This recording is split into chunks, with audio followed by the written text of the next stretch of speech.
Yes. All right. Well, good afternoon, everyone.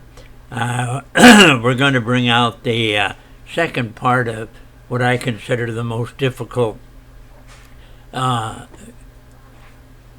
to come up, and that is dating, because we as parents really worry about that. But I want to give you a scripture first to think about.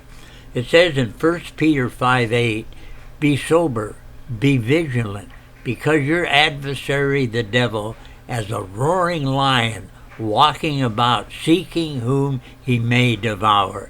And that is especially our children. Look around. Look what's happening to the young people today in the school system and just in life in general. They're unprepared for it. And so remember what I said in the last session about girls' needs and boys' needs? That we've always had needs. Kids always need something from the time they're born. You know, they needed to be fed, they needed to be changed, they needed this. But then as they begin to grow, they had heavier needs. They needed affection and attention, and they need to be noticed, and all of those things that I brought out in the first session. So remember those. Girls play at sex because they want love, and they need love. They desire that. Boys play at love because they want sex. That's just a fact. And we don't pay attention to the facts, or the reality is what's happening to young people. Your children, they're going through that. And I know being a parent is no easy job. It's one of the toughest jobs, as I said before, given to the least educated people. And it's a rough, tough job. So remember those things. What a deadly combination that's there, especially if mom and dad don't teach the children what can happen. You've got to teach them what can happen to them on a date. What's going on? Remember, teach them their needs. Help them understand how to handle them. Work with them on that. You know, mom and dad, what did you do before you got married?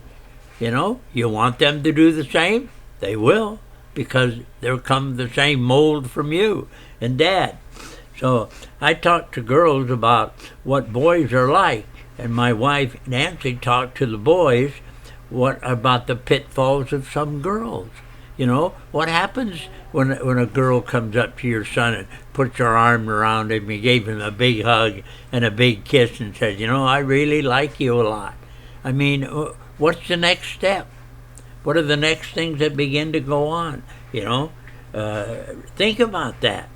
So I told my girls how to handle a situation such as when a boy puts his hands on her knee. You know, just gently remove it. You don't have to come unglued. Ah, man, what's he doing to me? What's going on? That's life. That's real. That's going to happen. That's going to happen to her somewhere down the line. And what do? I told her, you know, just take your hand, just remove it from your knee, and tell him, if we ever get married, you're going to have more to handle than you can handle. And realize those things, and help them understand that. And if you ever get married, you're going to have more to handle than you can handle. And tell them, I would appreciate if you didn't do that. And he will respect you for it, or he will leave you. And if he leaves you, it ought to tell you what he was looking for. So, boys, you know, teach your boys how to take care of girls, not use them. Take care of them. How to look after them. Remember, they're a helpmate. You know, if you're digging a ditch or working someplace and you want somebody that's going to be a real helper, they're your second man. Not a problem. So take care of them. Look after them. Teach them. Help them. And those are vital. Girls, and watch out for some of the girls that are fast and loose. You know, as I told you before, read Proverbs 7. Read it to them often so they get the point. All through Proverbs in a modern translation. Let me give you my ideas on dating. You know, the group date. This is where you have several kids of the opposite sex over to the house. You got 3 girls, get 3 boys, and like we had the 6 of them, so we had 12 kids over. And you plan activities and help them do things as a group date. Nobody owns anybody's body in a group date. You're a group. But you see different kids, young people in different actions, in different situations, different things that come up. You're with different ones there. You're having fun in the right way. In fact, after my kids would find somebody they really liked, they still wanted to go out with the group. It was more fun with a group than just the 2 together. And so think of those things. That you've got to make some plans. You got to do something. Get another family involved with yours so that you know what you're doing and where you're going. Then we used to have the smaller groups. We would teach the boys how to ask a girl out. Go up to the dad, say, "Can I take your daughter out?" And talk to him, get to know him. And so he can talk to you and you get to know him where he's coming from too. So think of those things. A lot more in my book that I don't have time to bring out the whole thing right here at the present, but dating is a vital thing. It's so important to learn it yourself. You went through it. What makes you think yours are going to be any different? Your children are just like you were. And so it's important to be able to teach that in that way.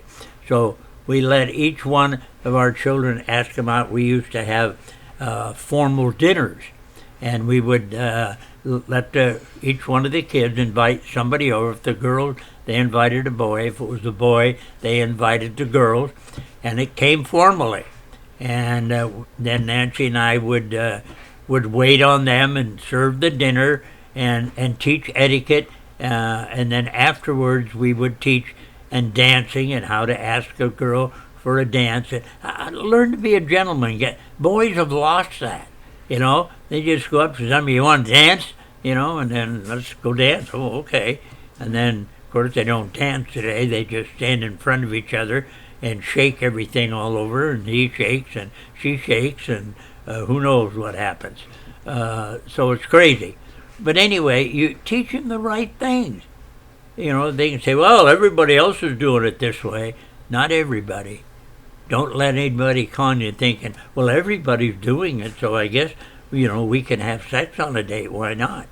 We need to find out what it's like. They'll come up with all kinds of excuses and all kinds of ideas. Guys aren't stupid. They know what they're looking for. Girls don't understand it. They can only look at it from a girl's point of view.